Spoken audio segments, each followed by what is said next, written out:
దేవుని ఘనమైన నామమునకు స్తోత్రములు. ఈ వాగ్దానం వింటున్న మీకందరికీ మన ప్రభువును ప్రియ రక్షకుడైన యేసుక్రీస్తు నామములో శుభములు, మా హృదయపూర్వకమైన వందనములు తెలియచేస్తున్నాం. ఈరోజు దేవుని వాగ్దానం కీర్తనల గ్రంథం 27వ కీర్తన 14వ వచనం. ధైర్యము తెచ్చుకుని నీ హృదయమును నిబ్బరముగా ఉంచుకొనుము. ఈ మంచి వాగ్దానం మనందరి జీవితంలో మన మంచి దేవుడు నెరవేర్చునుగాక. ఆమేన్. ఈరోజు వాగ్దానం వింటున్న ప్రియ దేవుని బిడ్డలారా, మీలో ఎవరైనా మీకున్న సమస్యలను బట్టి కలవరపడుతున్నారా? మీకున్న ఆర్థిక ఇబ్బందులను బట్టి దిగులు పడుతున్నారా? మీకున్న అనారోగ్యాన్ని బట్టి మీరు వేదన పడుతున్నారా? మీకున్న అప్పుల గురించి మీరు కలవరపడుతున్నారా? పరిస్థితి తారుమారుగా ఉందని ఆందోళన చెందుతున్నారా? మీ పరిస్థితి ప్రస్తుతం ఏదైనా, ఇలాంటివి మరింకేమైనా ప్రభువు మీతో మాట్లాడుతున్నారు. ధైర్యం తెచ్చుకొని మీ హృదయాన్ని నిబ్బరంగా ఉంచుకోండి. ఖచ్చితంగా మీరిప్పుడు అనుభవిస్తున్న వీటన్నిటి నుండి దేవుడు మీకు విడుదలిచ్చి గొప్ప కార్యం మీ జీవితంలో దేవుడు చేయబోతున్నాడు. గొప్ప దీవెనలతో మిమ్మల్ని ఆయన తృప్తిపరచబోతున్నాడు. గంతులు వేసుకుంటూ మీరు ఆనందించే ఆ సంతోషం దేవుడు మీకు ఇవ్వబోతున్నారు. అయితే ప్రస్తుతం మీరు చేయాల్సిన పని ధైర్యం తెచ్చుకోండి. ముందు ధైర్యం తెచ్చుకోండి. హృదయం నిబ్బరంగా ఉంచుకోండి. నిబ్బరంగా ఉంచుకోండి. ఆ నిబ్బరం ఎవరిని బట్టి అంటే దేవుని బట్టి. అక్కడ పైన కింద కూడా ఒక మాట అంటున్నారు, యెహోవా కొరకు కనిపెట్టుకుని ఉండుము. మళ్ళీ కింద కూడా అదే మాట, యెహోవా కొరకు కనిపెట్టుకుని ఉండుము. అంటే మనం ఎవరి కోసం కనిపెట్టుకుని నిబ్బరంగా ఉండాలంటే యెహోవా కోసం కనిపెట్టుకోవాలి. యెహోవా కోసం కనిపెట్టుకుని ధైర్యం తెచ్చుకోవాలి. యెహోవా కోసం కనిపెట్టుకొని నిబ్బరంగా ఉండాలి. ఎందుకంటే ఆయన కోసం కనిపెట్టుకునే వారిని తప్పక ఆయన విడుదల పరుస్తారు. తప్పక ఆయన మేలు చేస్తాడు. కనుక ముందు మనసులో ధైర్యం ఉండాలి, నిబ్బరం ఉండాలి. మోషే భక్తుడు ప్రజలైన ఇజ్రాయేలీలు ఎర్ర సముద్రం దగ్గరకు వచ్చినప్పుడు వారితో అంటున్నాడు, మీరు మనసులో ధైర్యం వహించండి, నిబ్బరంగా ఉండండి. ముందు నేడు మీరు చూస్తున్న ఈ ఐగుప్తీయులు ఇక మీదట మీకు కనపడకుండా దేవుడు చేయబోతున్నారు. ఇక మన శత్రువులు మనకు కనపడరు. మన దేవుడు మన మీద యుద్ధం చేయబోతున్నాడు. దేవుడు మన పక్షాన ఆయన యుద్ధం చేయబోతున్నాడు. కాబట్టి మీరు ధైర్యం వహించండి అని ప్రభు చెప్తున్నారండి. ఒక్కసారి మనం ఆలోచిస్తే అలనాడు ఇశ్రాయేలీలు ధైర్యం తెచ్చుకున్నారు. నిబ్బరంగా దేవుడు ఉన్నారు అనే నిబ్బరం ముందు గుండెల్లో వచ్చింది. దేవుని పాడి స్తుతిస్తున్నారు. జరిగింది ఏంటో చెప్పనా? వచ్చిన ఆ శత్రువులందరితో దేవుడు యుద్ధం చేశాడు. గొప్ప విజయాన్ని దేవుడు వీరికి ఇచ్చాడు. గొప్ప ఆనందం ఇచ్చాడు. అంత భయంకరమైన పరిస్థితుల్లో దేవుడు వారిని ఆదుకోలేదా? ఈరోజు మీ పరిస్థితుల్లో మిమ్మల్ని దేవుడు ఆదుకుంటాడు. ముందు ధైర్యం తెచ్చుకోండి.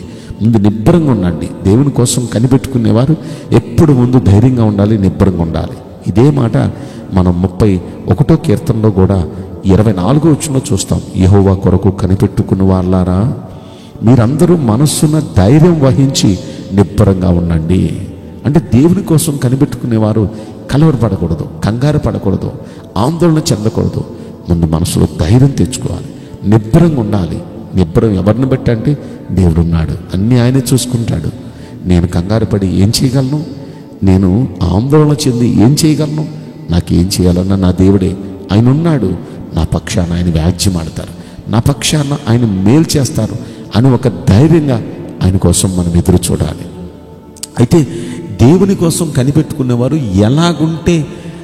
ఎలాగుంటే దేవుడు వారి పక్షాన్ని యుద్ధం చేస్తాడో ఒక్కసారి మనం 25వ కీర్తన 21వ వచనంలో మనం చూస్తే, నీ కొరకు నేను కనిపెట్టుచున్నాను, యథార్థతయు నిర్దోషత్వమును నన్ను సంరక్షించునుగాక అంటున్నాడు.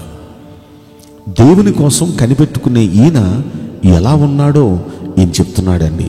యథార్థంగా నేను ఉంటున్నాను, రెండవది నిర్దోషిగా నేను ఉంటున్నాను. అందుకే ఆ 2 పనులు నేను చేస్తున్నాను కాబట్టి ఆయన కోసం కనిపెట్టుకునే నన్ను ఆయన ఖచ్చితంగా సంరక్షిస్తాడు, ఖచ్చితంగా కాపాడుతాడు, బయట పెడతాడు వీటన్నిటి నుండి. కనుక ఈ 2 మనం పాటించాలి. మొదట యథార్థంగా ఉండాలి. ఈ రోజున ఈ వాగ్దానం వింటున్న ప్రియ దేవుని బిడ్డలారా, ఆయన కోసం కనిపెట్టుకునే మీరు యథార్థంగా ఉంటున్నారా? మాయ అనేది లేకుండా, అబద్ధం అనేది లేకుండా యథార్థంగా. ఎందుకంటే యథార్థవంతులంటే దేవునికి చాలా ఇష్టం. యథార్థవంతులు ప్రార్థన చేస్తే ఆయన ఆనందపడతాడు, యథార్థవంతులను ఇష్టపడతాడు ఆయన. కనుక మనం యథార్థంగా ఉందాం. మోసం వద్దు, అబద్ధం వద్దు, వాటికి దూరంగా ఉందాం. రెండవది, ఆయన కోసం కనిపెట్టుకునే మనం నిర్దోషులుగా బ్రతకాలి. నిర్దోషి అంటే ఏ దోషం మనకు అంటించుకోకూడదు, ఏ దోషం మనకు అంటించుకోకూడదు. నిర్దోషిగా మనం బ్రతకాలి. మన చేతులు నిర్దోషంగా ఉండాలి. మన మాటలు, మన ఆలోచనలు ఏ దోషం ఒడిగట్టుకోకూడదు. నిర్దోషిగా మనం ఉంటే ఖచ్చితంగా ఆయన కోసం ఇలా ఉండి కనిపెట్టుకున్న వారిని ఆదుకోవటానికి, వారిని సంరక్షించటానికి, వారిని విడుదలపరచటానికి ప్రభు సిద్ధంగా ఉన్నాడు. కాబట్టి ఈ రోజున అలనాడు ఇజ్రాయేలీల పక్షాన గొప్ప గొప్ప కార్యాలు చేసిన దేవుడు మన పక్షాన కూడా గొప్ప గొప్ప కార్యాలు చేసి మనల్ని ఆయన విడుదలపరచబోతున్నారు, మేలు చేయబోతున్నారు, స్వస్థపరచబోతున్నారు, ఆశీర్వదించబోతున్నాడు. అయితే యథార్థంగా ఉందామా? నిర్దోషులుగా ఉందామా? ప్రియదైవ జనాంగమా, ఈ 2 పనులు మీరు చేయండి చాలు. ధైర్యంగా ఉండండి, కలవరపడొద్దు, ధైర్యంగా ఉండండి, నిబ్బరంగా ఉండండి. ఆయన మీకు మేలు చేయబోతున్నాడు. కాబట్టి ఈ వాగ్దానం వింటున్న ప్రతి ఒక్క బిడ్డకు ఆయన మేలు చేయనుగాక. ఆమేన్. నేను మీకోసం ప్రార్థన చేయబోతున్నాను. పరిశుద్ధుడా, ప్రేమగల యేసు రాజా, మీ పరిశుద్ధ బంగారు పవిత్రమైన నామమునకు నిండు మనసుతో కోట్ల కొలతిగా స్తుతులు, స్తోత్రములు, వందనాలు చెల్లిస్తున్నాం.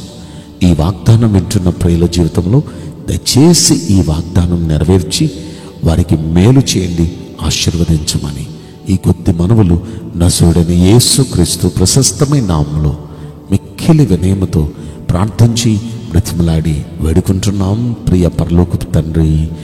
ఆమేన్. May God bless you all. Thank you.